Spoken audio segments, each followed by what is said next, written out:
অনেক মেয়ে আছে তারা মনে করে নামাজ পড়ি, রোজা করি, কালো বোরকা পরি, আমি জান্নাতে যাব না, যাবে কি? না।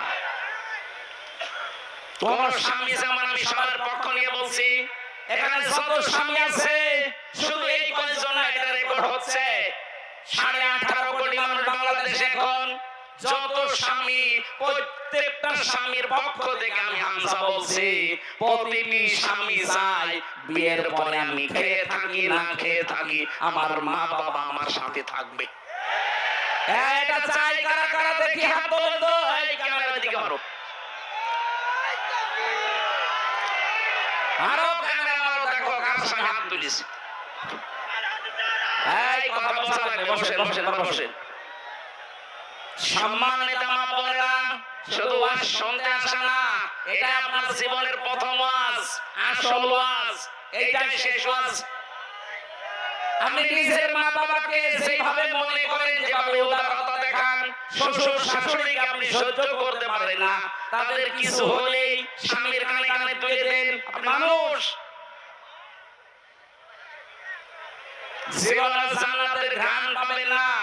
আর আমি স্বামী হিসাবে বলছি, কোন স্বামীর মন তার স্ত্রী 100% পাবে না যতদিন পর্যন্ত এই স্ত্রী তার স্বামীর মা বাবার সাথে ভালো ব্যবহার না করবে।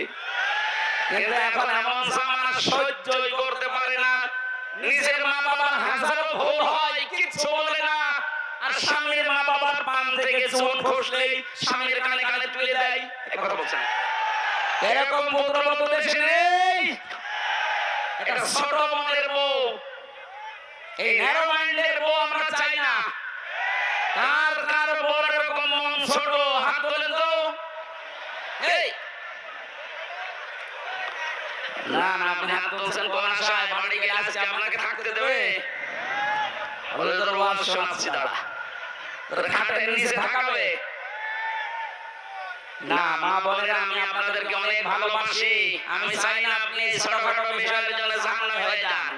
আজ বাংলাদেশে আমার মনে হয় 100 জনের 95টা পুরুষ মানুষ মানসিক রোগী হয়ে যাচ্ছে এই ছোট বিষয়ের কারণে।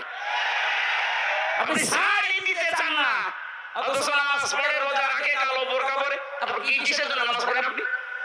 আপনারা নামাজ নিয়ে কেন ধুয়ে খাবে? কিসের রোজা রাখেন, কিসের কালো বোরকা পরেন? পারিবারিক জীবনে শ্বশুর শাশুড়িকে নিজের মা বাবার মতো দেখা, এটা এবাদত।